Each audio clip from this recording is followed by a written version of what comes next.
अहम खबरें आपको पता चली। कौमी असम्बली में उमर अयूब को अपोजिशन लीडर मुकर्रर कर दिया गया है। उमर अयूब अपोजिशन लीडर मुकर्रर हो गए हैं। इसी पर मजीद जान लेते हैं फहद चौधरी से। फहद, अपडेट कीजिएगा। उमर अयूब जो है वो अपोजिशन लीडर मुकर्रर हो गए हैं।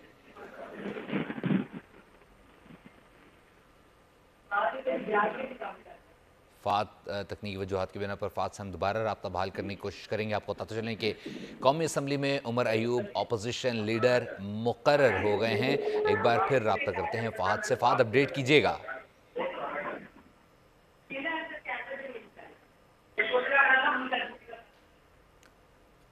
आपको पता चलें कि कौमी असम्बली में उमर अयूब अपोजिशन लीडर मुकर्रर हो गए हैं। PTI से ताल्लुक़ रखने वाले उमर अयूब को बतौर अपोजिशन लीडर मुकर्रर कर दिया गया है। स्पीकर कौमी असम्बली उमर अयूब का बतौर अपोजिशन लीडर तकर्रुर कर दिया गया है।